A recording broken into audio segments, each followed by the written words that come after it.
Coming up on More Than Before. Today may have been a crappy day. Today, you may have stepped in it, yogurt hit the fan, you're just not having a good day. Just didn't make it to the bathroom in time. Whatever it is, it doesn't matter. But tomorrow's always a better day.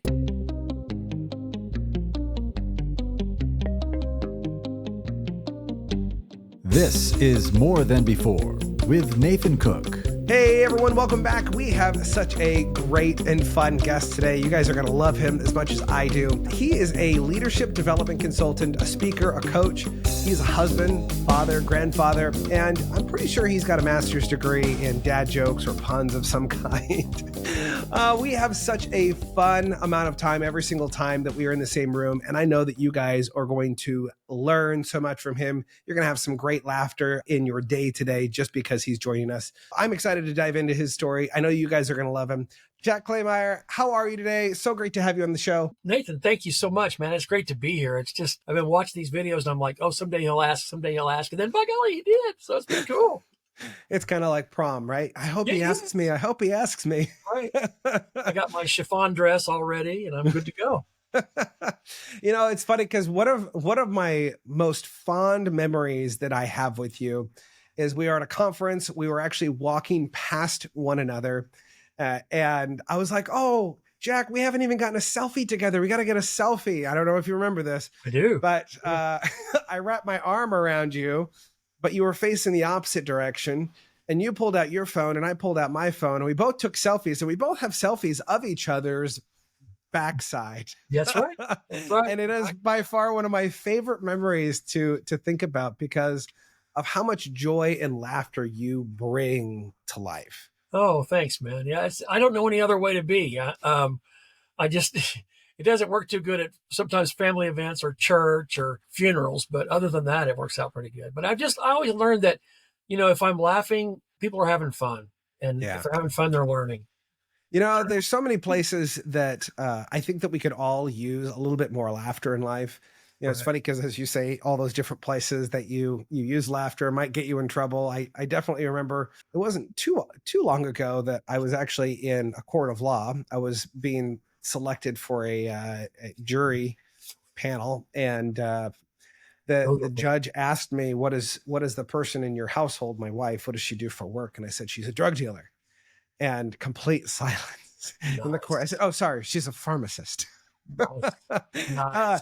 And not a single person laughed in that room. I was very disappointed, but I ended up, for some reason, I got selected for jury duty. They thought I would be a great addition, the drug dealer's husband.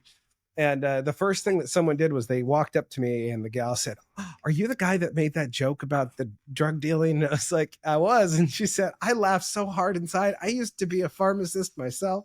Oh my gosh. And laughter brings us together. Laughter really does connect us. I'm curious a lot about your story, how you got to this place of where you are today. But before we kind of dive into that, tell us a little bit about yourself, Jack. Where are you from? What do you like to do with your life? What are you doing with your life right now, Jack? Yeah, well, the witness protection program prevents me from disclosing all that. No. So, so I'm Indiana born, been in Indiana my whole life, lived all over Indiana, but I've been in Indiana and Southwest Indiana. We now live in Central Indiana and married to Kathy, been married for going on this year will be 24 years. We got married on April Fool's Day. And well, we got married on April 1st, right? And everybody was like, that's April Fool's Day. And we were like, are you serious? Like, we didn't know that. Come on. So anyway, we had fun with that. And then Kathy said, just in passing one time, she goes, yeah, we're just two fools in love. And I'm like, we're gonna stick with that. So I hope that's on your mantle. Two fools in love. I'm gonna make a note of that. Two fools in love, April 1st. Yeah. There's something so magical about that though, because of who you are, because of who your wife is. Yeah. Yeah. We have fun with it. And there's always laughter in our house. I think I got that from my mom and dad. Being an only child, I wasn't the favorite child, which I can't figure out how that happened. But anyway, it's just always been fun to find the good in it, find what's fun in it. Have you always been like that? I mean, for those of you that you can already tell that Jack is just a ball of fun to be around. He's very childlike. I said childlike, not childish. there's a difference between the two, but you are childlike. You are fun, you're playful, and you've ever since I've known you've always kind of been this way. Were you like that as a kid? What were you like as a kid growing up? Yeah, they set me in the back of in grade school in the back of the room facing the wall, so I didn't distract everybody, right? Because I was always had a knack for that. When I studied neurolinguistics, which was kind of my discipline, after I went into a leadership position, and I asked a coach I had at the time, I said, how do I get good at working with these folks that I don't have any position power over? He said, you got to learn NLP. I'm like, what's that? Neuro-linguistic program. So I spent about 7 years studying that. And one of the most fascinating sessions was a session on modeling, not like modeling for J.C. Penney, but modeling like how does somebody do something really well, and how do you elicit that from them and then teach it to others? And there were 4 of us in the class. It was about 35 people. There were 4 of us that they thought had a good sense of humor. Like we knew timing, we knew when to say something, what to say, that we could just bust the class up laughing. And so they put each of us in a corner, and they elicited from us, what's our strategy for doing that? How do we know when, and what do we know what to say? And it was really cool. But then they took the graphic that they created, was called an experiential array. And they put that up on the wall, and there's Melissa's, and there's Gail's, and there's mine, and whoever the other person was, I can't remember. They were almost identical. And it was, I'm like, oh my gosh, wow. There's a pattern to that, right? So you can get, when somebody's really good at something, you can elicit from them how they think about what they do, which is more important actually than what they do. And then teach that to other people.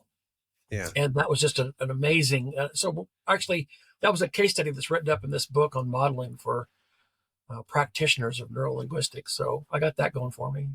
Wow, that's pretty amazing. So were you a good student in school? No. Or were you were a class clown, weren't you? Well, yeah, I mean yeah. So but I used that so I wouldn't, they wouldn't flunk me. I never got an F. I did drop a few classes in college, but I never got an F, I'm proud to say, for a class grade. And I got Fs on tests and stuff like that. But I wasn't a good student until I found something that I loved.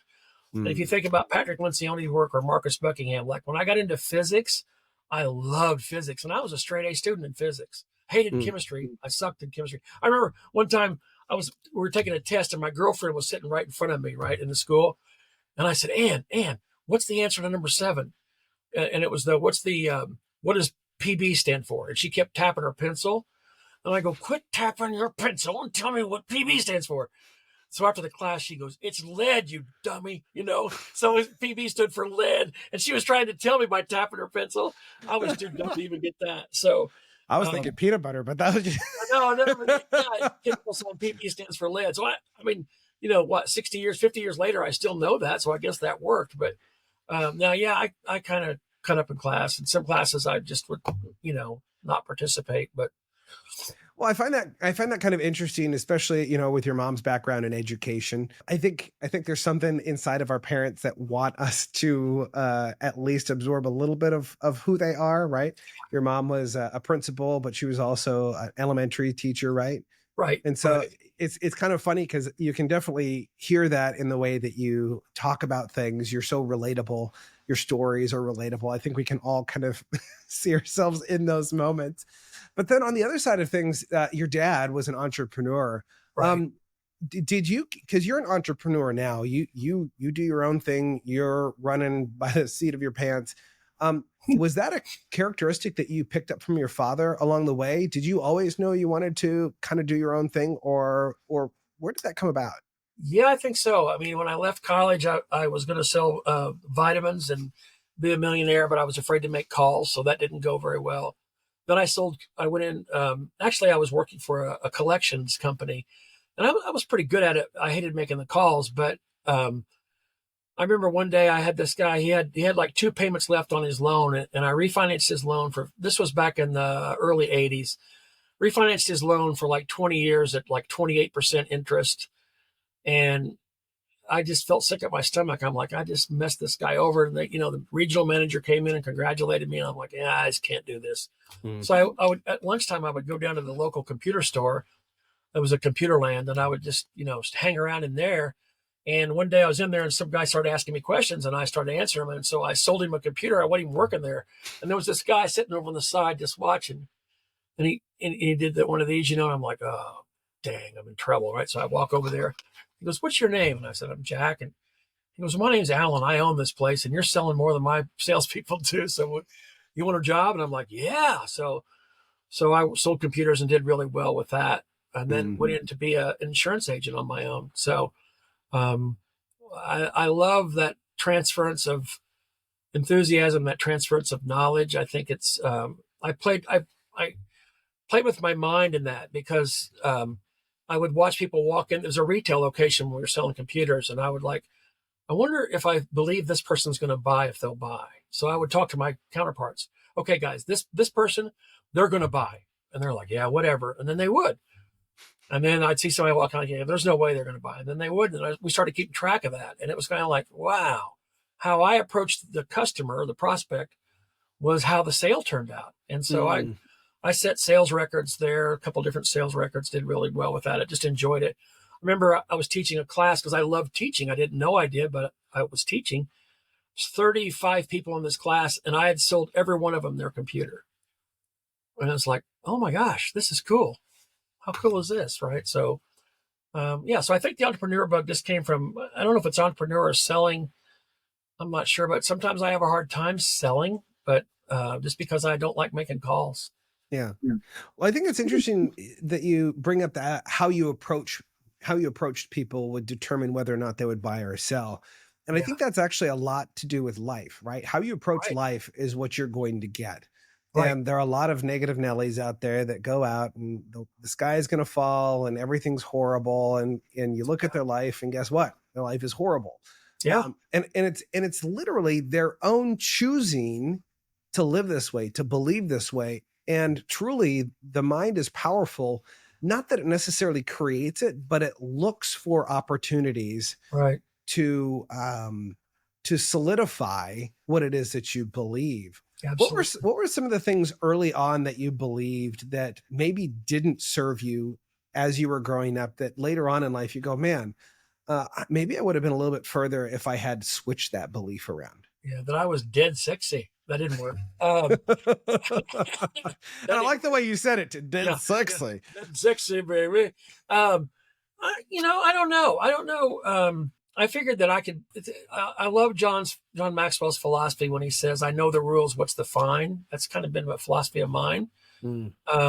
Is that I look for a way to get it done instead of the reasons why it can't get done. But I don't know. I'm trying to think. Is there something that my thought process that didn't serve me? Maybe management of money that didn't. I mean, I'm not that good at that, and I should be better at that. And so I think that's probably one where I thought it'll be all right. I'll be okay. And I'm okay, but I mean, I should have saved and invested more than what I did. That's probably the main one.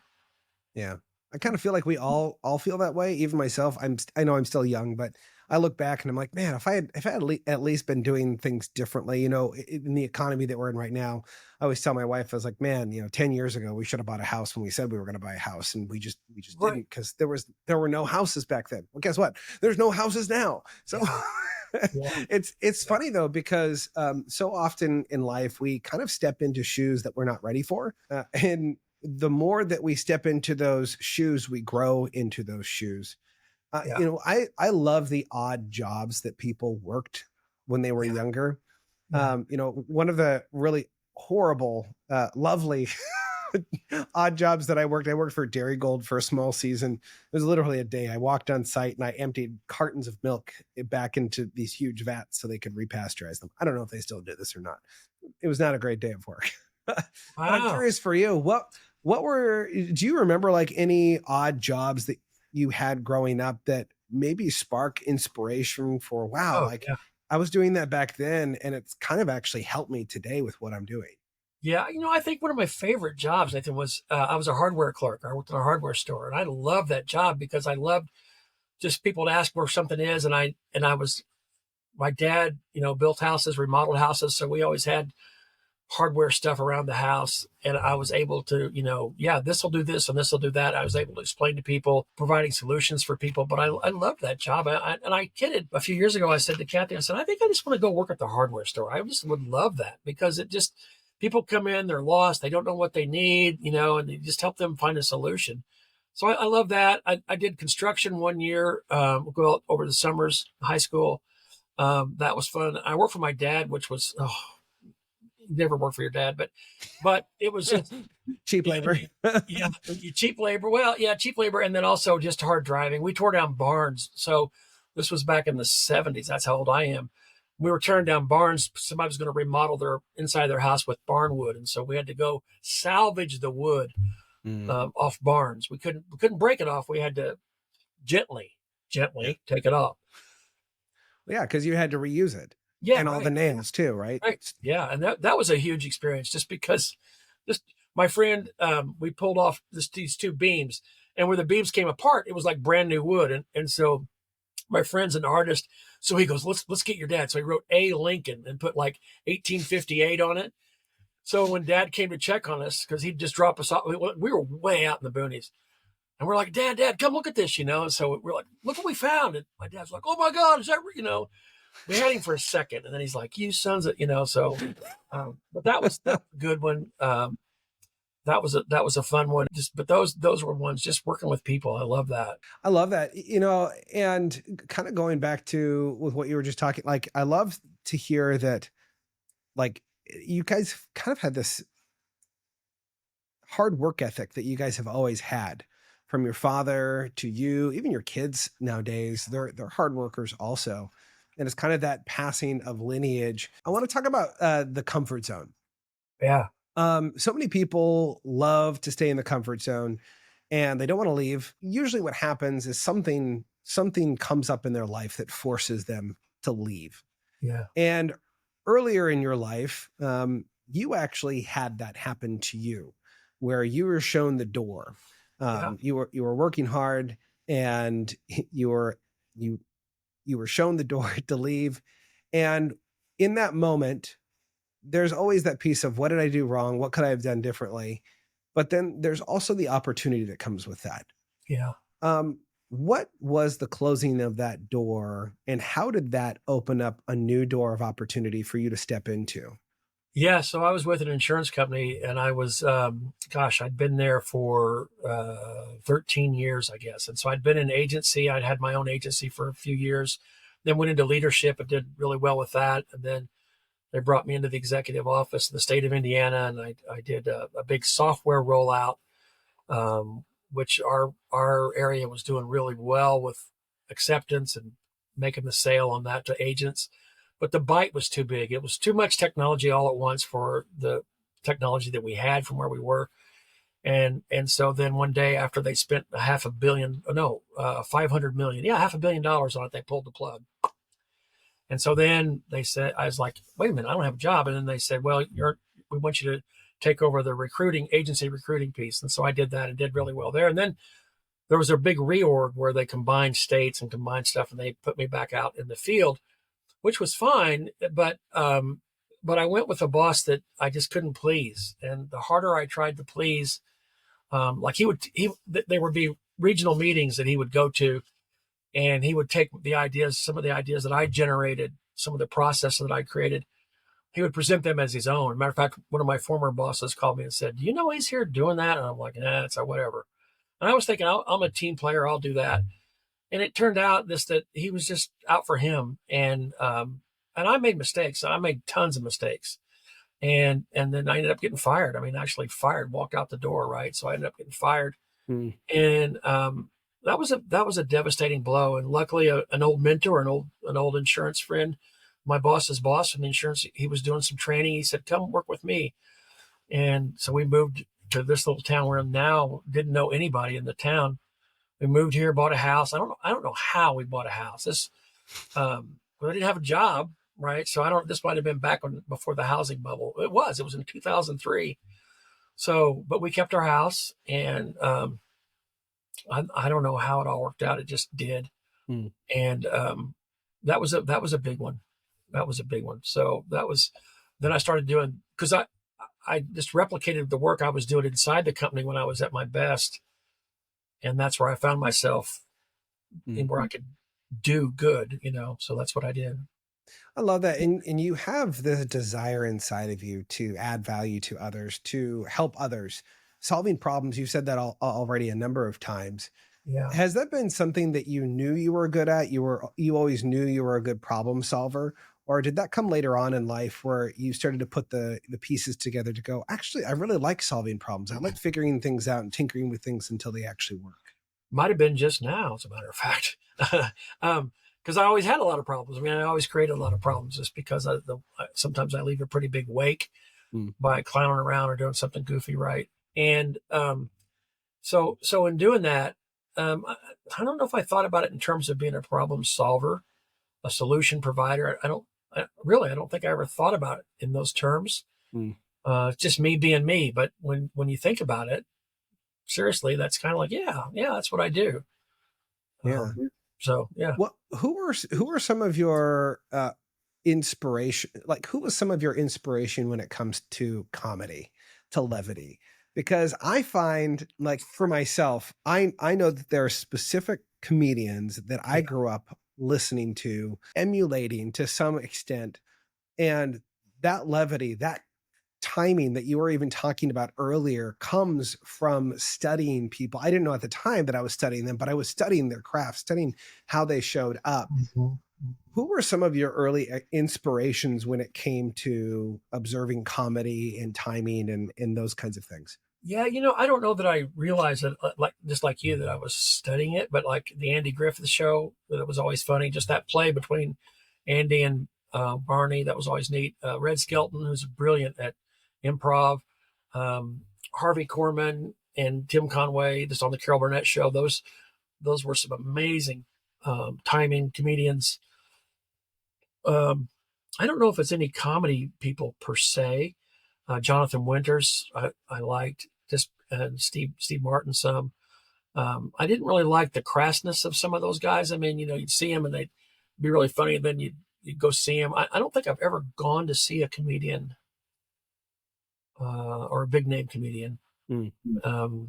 Just never have. It's just, and I don't know. I've tried to figure out, is it, looking at my disc profile, my Enneagram, my Myers-Briggs, like, what's that combination that gives me that ability to do that? And I don't know that I've realized what it is, but it's a gift. It can also be a curse if used wrong, right? So yeah. Well, I think it's kind of the entertainer, right? Like, yeah, there are people that we meet in our life that we can look across the table from, or the screen from nowadays. But you look across and you say, "You're like me." Like, when I look at Jack, I say, "You're like me," because we're kind of we're funny. We like to roll with the punches. We like to make a joke. I'm sure that if you're anything like me, I make the joke too often that gets me in trouble. yeah. But there's something to be said about the connector. And there are people that are playful. I would almost call them entertainers, not in the negative sense, because I feel like we live in a world of entertainers where people are trying to put on a facade. Whereas there's an entertainer where I look at you and I look at myself and I say, I want to entertain people, to make them laugh, to enjoy the moment that they're in. Yes.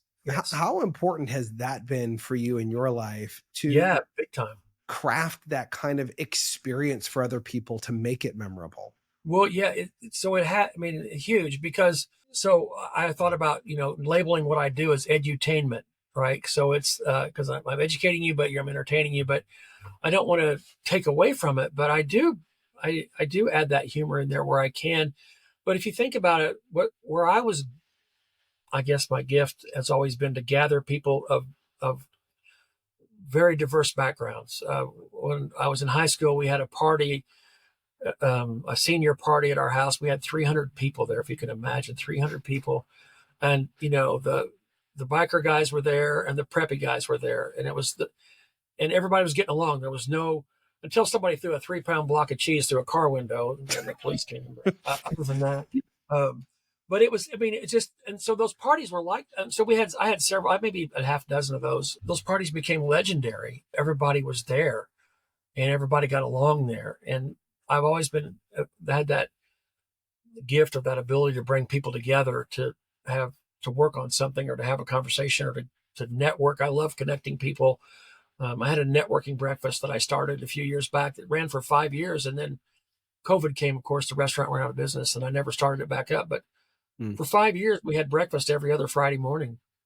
And there'd be sometimes me and one other person, and most times 20 people would be there, Wow. and people started inviting other people, and it just became kind of a thing, and it was kind of neat.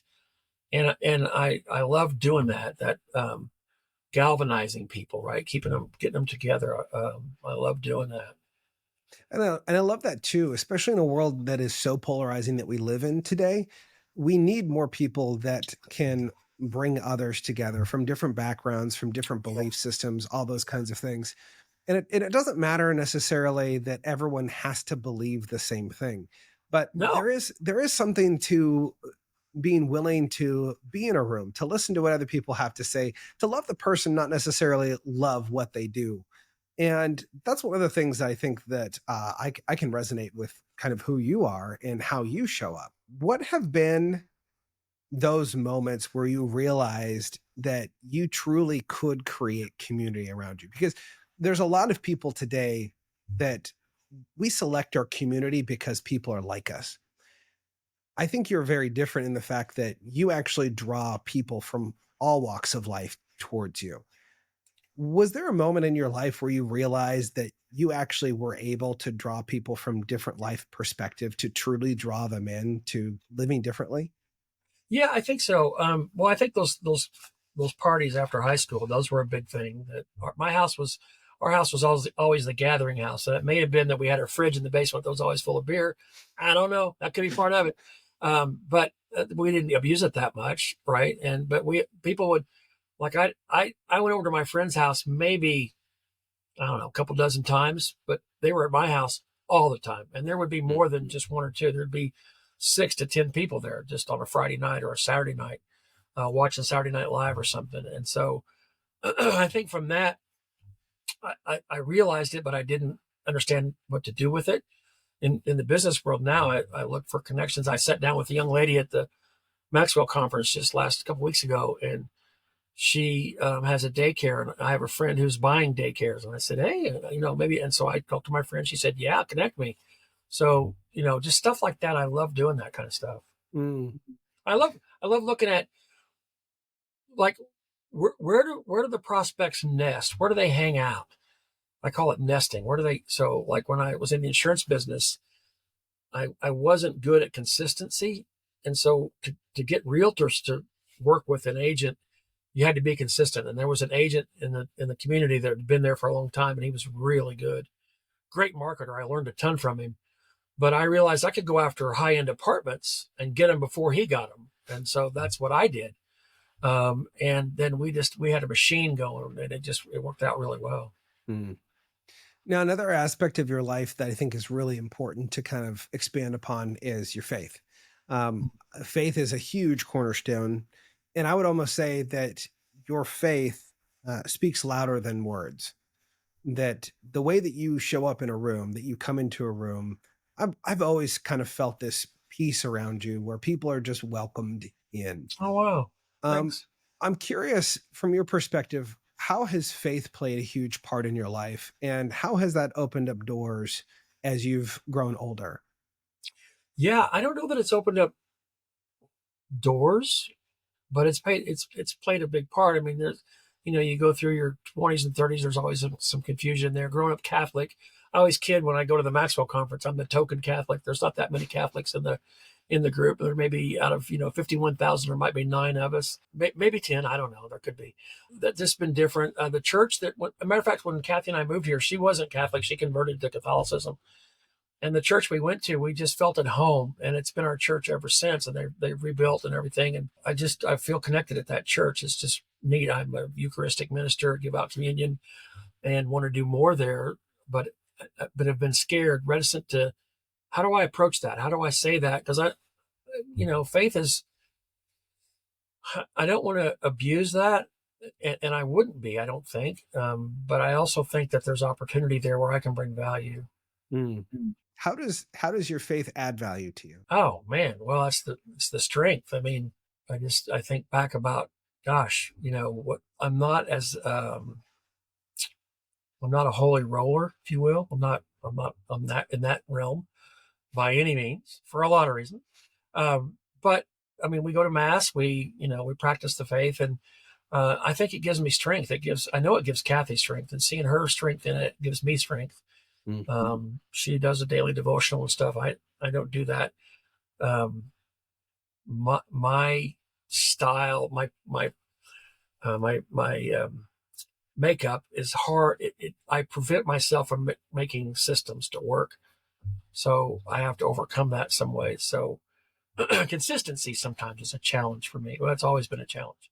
But I think faith is just something that I draw on. My dad, in our family, my grandmother was Catholic. My dad was Catholic, and I am.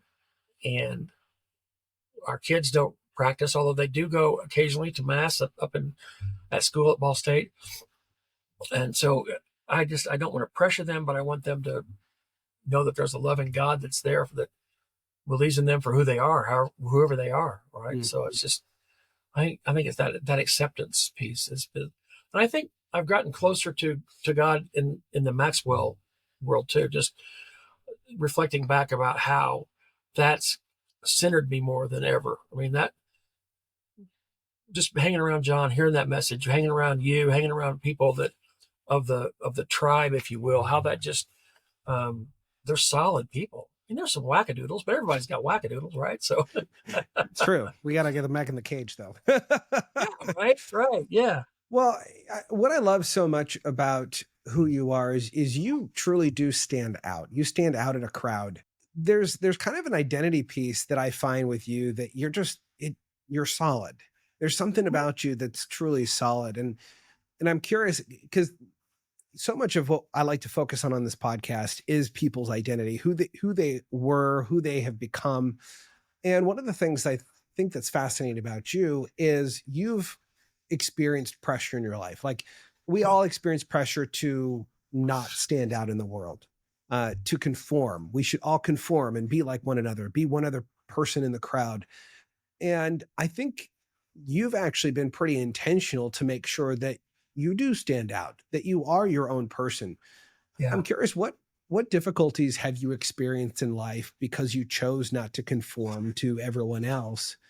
And what kind of, what about those experiences embolden you to have a greater voice for other people? Yeah, well,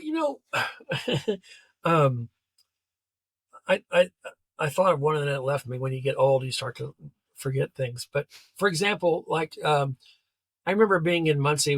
There was something going on in Muncie. My first wife, and there was a big long line at this restaurant bar place, and I remember looking over at the roast beef place right across the street, and there wasn't anybody in there, but the parking lot was full, and I'm like, yeah, that's where they parked. So I excused myself and I went up and grabbed the payphone that was in the left. This is a payphone, no cell phones back then. Called the manager of that restaurant we were in line for. And I said, yeah, this is Bob. I'm the manager over here at the roast beef place. And if these cars don't move, I'm going to have them towed. You got 30 minutes. And so they stopped the band. They turned the lights up. They made an announcement. Everybody if you're parked in the parking lot, go move your cars. Like 40 people came out of there. And so I didn't have to buy a drink the whole night. I didn't have to buy dinner. Everybody around me bought, they're like, oh, that's awesome. Right. But I see opportunities like that, I'm like that. To me, that just why are we not doing that? Why don't we make that happen? And I think that's where it's served me in that kind of an idea. Where it hasn't served me, I guess sometimes it's just sometimes I break the rules that I shouldn't break. I can't think of anything off the top of my head, but but it's just I'm not a conformist. I try to act like one, so I look pretty calm on the outside, but I'm always looking for an angle, not to cheat anybody, not to lessen anybody.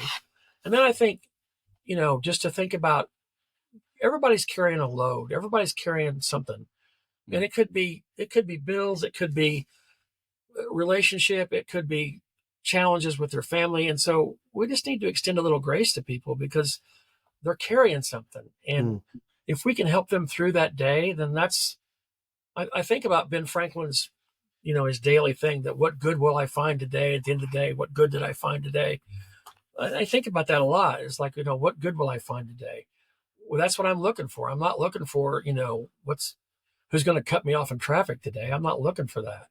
People do. And I just, one of my early mentors, virtual, I guess, was Jim Rohn, not the sports guy, Rhon. And I just got to see him 2 or 3 times, talk to him a bunch. He just never worked for him or anything, but just his philosophy just resonated with me all the way to my core. So that's kind of where I come from, is that spot.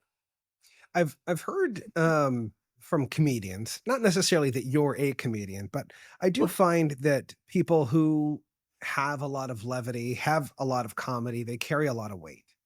And that weight has actually, they take it off, comedians, they take it off by finding the levity, even in the darkest of places. Yeah. And I'm curious for you, what have been some of those dark things that you've had to put down, and what has helped you to be able to put those things down in your own life? We're going to go deep here, kids. Might want to freshen up your drink. Well, one of the things that I had to deal with as a business person is people would introduce me. You need to meet my friend Jack. He's really funny and he wears red socks. He can help you with your business. Doesn't exactly set you up for success, right? Jack can help you with your team. He's really funny. It doesn't help that. So that was a little thing. But I mean, I suffer from depression. I mean, there were times a few years ago that I couldn't basically get out of bed. You just would struggle with that, and still do sometimes. I think it's in the call reluctance. Sometimes I do that.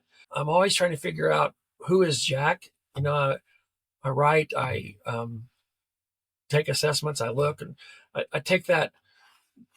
I did a training for a friend of mine is a manager of a pharmaceutical company, and it was on the 15 laws. We did the first couple of laws, and he goes, "Did you realize the first 3 laws of 15 laws of growth spell I am?" And I'm like, "No." He goes, "Yeah, intentionality. There's intentionality. Then there's A is awareness, and then law of the mirror." I'm like, "Oh my God, that's huge." Right. So I think about those 3 laws all the time.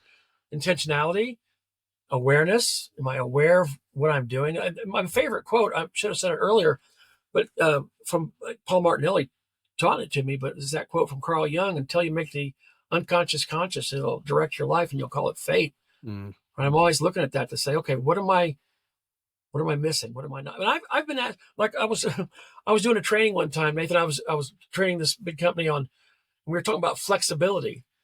And this lady's like, "You don't need flexibility." I'm like, "Yeah, you really do." Because it turns out she was the administrative assistant of the chairman of the board or something. Well, I was being inflexible in listening to her. So I was asked never to come back, right? You can't come back. And I'm like, really? Okay. Then I'm thinking, okay, well, when you know something to be true, where does that line? I don't know. That still bothers me, right? It's like, was I being flexible or was I teaching? Can you teach and be flexible? Maybe I should have tried something different. I don't know. It's just a very interesting day that I got asked to never come back. So, well, it's interesting. Happened once. It's interesting that you kind of bring up that teaching. Can you be flexible and teach? And you have to be flexible and teach, but I mean, to one point, right? So yeah, to one point, especially about flexibility. But it kind of reminds me of like a razor's edge. Like if you want to sharpen an edge, if you want to get an edge on the competition, we've all heard that before. Right. If you want to sharpen your skill to become better, you need a hard surface to sharpen against. Yeah, that's true. The softer the surface is, the less likely that you're actually going to be more effective. In fact, it's funny because you bring up Paul Martinelli. Paul Martinelli was one of those people. The first time I ever heard him on stage, he kind of rubbed me the wrong way. I was like, I don't know if I like this guy. Yeah. And he turned out to be one of the most influential mentors in my life because of his ability to just cut straight to the point. Yeah. To be, and there is something to be said with, some tact and not necessarily hitting everything with a hammer. But I will say, the people who I have loved most in my life were those people that were a hard surface that sharpened me to become better. Something else that you said that was interesting too about that piece of, like, sometimes I think we all kind of get in that place where we wake up in the morning, we say, I just don't know if I want to get out of bed.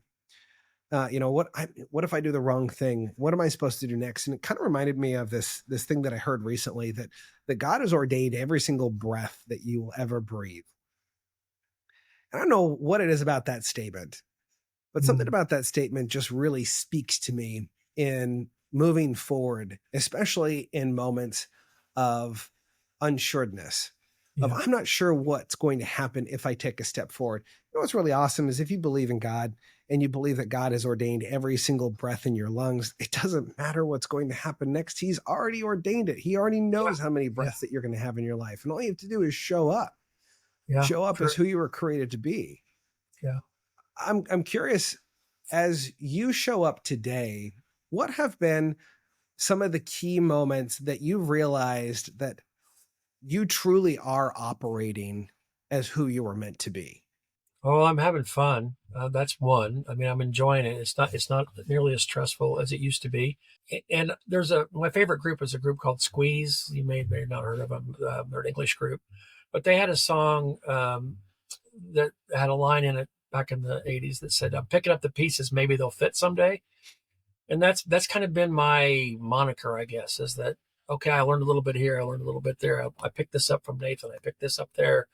I remember I was trying to tie my bow tie, and you helped me tie it because I'd forgotten how to tie it. It had been so long since I'd tied a bow tie.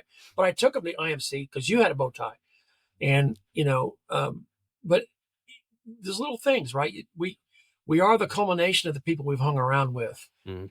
But I think it's a mosaic of a lot of different things that didn't work, things that did work. But right now, where I am in life is that I feel pretty good with it, and I know there's a lot more to do. What do you feel like your mission is, right? Like we all have different statements, different purposes at different points in our life. When we're younger, it's kind of to build and to really find ourselves, to sharpen the edge, kind of what we were talking about before. And then as you progress in the years, you start to kind of become more solid and understanding of who you are. And then you kind of set your nose in a direction and you kind of move in that direction. I'm curious for you, with your kids, with your grandkids that you have, what is the thing that drives you forward? What is that purpose that moves you in a direction that you say, today was a good day because I lived that purpose? Yeah. So there's a funeral and a ghost, I think. So my grandfather, my namesake, John Lewis Klemeyer Sr., Jack Klemeyer, he died when I was 4 years old, so I barely knew him. What I remember most about him is I pissed him off because I did a somersault and had sand in my pockets. But On and the I think I carpet got too, right? yeah, it was on a rug. Yeah, I got in trouble for it. But everybody that talked about him was amazing, and it was one of the biggest funerals they ever had in a little small town I grew up in. And I have a picture somewhere around here that's uh, at his gravesite. All the flowers that were there. I mean, they were just huge flowers, and so part of me aspires to leave that kind of an image, I guess, or that kind of a to have people that think of me enough to send flowers, right? Mm. This day and age, they probably don't do that. They send a Snapchat or something. Maybe there's a big collection of Snapchat somewhere. That's one. His ghost, because he only lived to be 60. Mm. He was 60 years old when he died. And then my dad, there was a family feud over a business, and the business went out of business. Dad couldn't manage it. He was more of a creative like me and not as much of a business person, and um, didn't know how or where to ask for help. And that business went out of business. It was a third generation business, been around for 50 years at the time. Mm. So that kind of thing is, I guess, weighs on me sometimes. Just to how do I make good? How do I make the name good? Um, like when I was brought up, that there were so many aunts and uncles and cousins. I mean, I went to a lot of funerals before I was 10 because all those old people died. But by their own hand. I mean, that God took them. I didn't do anything, but just I had a lot more connection to family, I think, than what my kids do because we live in this town. There's nobody here. We moved my mom in with us 5 years ago. She's 92. She'll be 93 in May. She wouldn't have made it.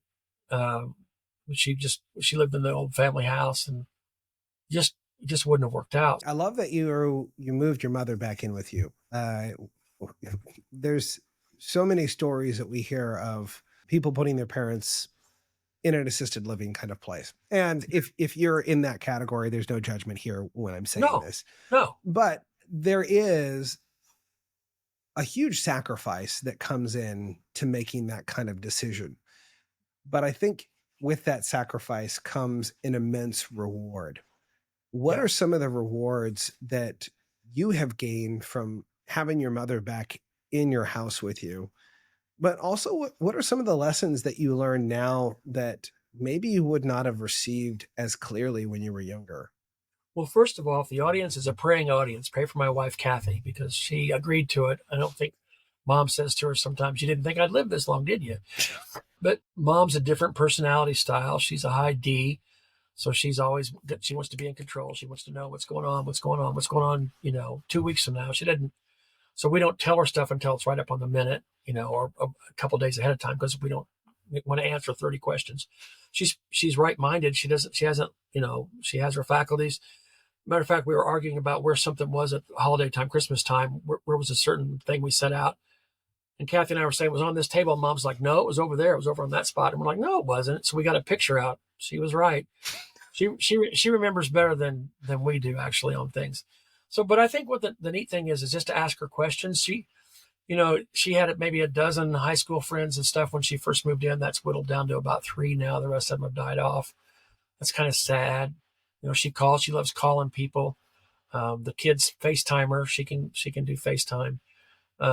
So that's cool. That's neat. I think the wisdom piece that hopefully Kathy will get from that. Our plan was that we knew Kathy's dad was going to die. He had cancer. And our plan was that we'd move her mom in with us. And then her mom died unexpectedly through a medical procedure that went wrong. And so she lost both her parents within 4 months of each other. And then my dad had already passed. And then anyway, so I think just the asking questions like, what was this or what was that? And she can't remember. So she'll try to call somebody that was that might remember. And we're always talking. I love genealogy. I never did. My dad was big into it. I tried to get into it more and more. I wish I would have been more alert when he was doing it so I could ask more questions. But just asking questions about that has been good. And just family stuff, tradition has been really big to me. And family, every night we eat together at 5:00. We normally sit down to eat together, and at 1:15, she's downstairs with her glass of Merlot, ready for dinner. You can bet right now she's at the head of the table wondering, where's Jack? But that's just the way it is. If I'm out of town, they eat at, we just eat at 5:00. That's just our plan. That's what we do. I love so many of the things that you've said, getting to know you a little bit more over this. I want to ask you one more question. And I think it's a big question because I keep meeting a lot of people that are kind of going through this right now. And that is this perspective of going from parent to grandparent. There's a difference between you raising your kids and having the opportunity to speak into your grandkids, right? Because in one sense, you're the disciplinarian, you're correcting them, you're trying to mold them into creatures that the world will not send to the stake. On the other side, you have these small children that you get to just pour love and encourage, and you can speak lessons into. And I think they're more receptive in that way. I'm curious for you, what has been one of the greatest joys of being a grandparent thus far in your life? Well, you think of it this way. It's kind of like you find china and a paper cup. Like grandkids are like a paper cup. When you're done with it, you just toss it away, right? And find china, you got to wash, you got to scrub. You can't put it in the dishwasher. You got to be careful with that. That's what your children are like. And so our daughter, Melissa, with my first marriage, she lives in St. Louis, which is 5 hours from here. So we don't get to see him that much. We see him on FaceTime and stuff like that. So I keep telling Kathy I'm going to teach him certain things. And Kathy's like, no, you're not. You're not teaching them that. So there's some things that I got to teach him before they go. But so I haven't had that much during the pandemic and stuff. When they were first born, they were paranoid about the pandemic. They wouldn't let anybody get near their kids. They just had another one 6 months ago. So So I haven't really had that opportunity to really pour into them that much. We get together a couple times a year, 3 times a year maybe, and sadly we just haven't had that much opportunity to get together. So I've missed that. If there was one message that you could leave people that are listening, what would you want them to know about who they were created to be and how they should live differently today? Yeah, I love how this therapy session has been really good, Doctor. My dad would tell me, when he'd come in and tell me he loved me, tell me good night, he would stand in the doorway, and I could see his silhouette there. And he'd say, just remember, Jack, tomorrow's always a better day. And I didn't realize all the weight he had on him of the business going out, family pressures and all that stuff. And I think that's one thing I would leave you with is tomorrow's always a better day. Like today may have been a crappy day. Today you may have stepped in it, yogurt hit the fan. You're just not having a good day, right? You just didn't make it to the bathroom in time. Whatever it is, it doesn't matter. But tomorrow's always a better day. And so just, okay, what'd you learn from today? I think I would add that piece. What can I take into tomorrow that'll help me make it a better day? And kind of going back to what you said, God's already ordained your breath, right? So you just got to show up. That's huge. And I think be careful what you ask for because it will show up. So if you're worried about lack, you'll get more lack. If you're worried about abundance, you'll get more abundance. So I used to worry about having a small bank account. And I always had a small bank account. And then when I stopped worrying about it, started focusing on revenue streams and how can I be fully me, things changed. And it was the whole change was here with God's help. It wasn't anything structurally that I did differently. It was a thinking difference. It was a confidence thing, is to realize. I think the other thing too, the best advice I ever got was from a coach that I was preparing for a training session and I was going over and over and over my notes. And I used to be a way over preparer. And my coach, his name was Jack too. And he said, what you got to do is just tell yourself you got it. Just trust yourself. And so I do that to this day. I just say before I go on, okay, I got this. And I just trust myself. I just absolutely trust myself. And I know with God's help, it'll be okay. And I know I've got a ton of support. One thing's for sure, if you ever cross me, I don't care, but Kathy will hunt you down and chop you up. She is wicked. She protects me like a rat terrier. So that's always good. But I think that's just it. Tomorrow's always a better day. Show up and see what you find. Look for the treasure. I love that. Look at Oak Island. Oak Island's been going on for 12 years. They still haven't found anything, but by golly, they're out there tomorrow night, every week, digging. I love that so much. It's not about what you know, but it's about who you know. And who you know is so important. Jack, thank you so much for being on the show. This episode is going to make such a huge difference in someone's life today. To all of you who are watching, listening, share this with a friend. Leave a comment below. Let us know what resonated with you from this episode. And until next time, be more, see more, and experience more than before.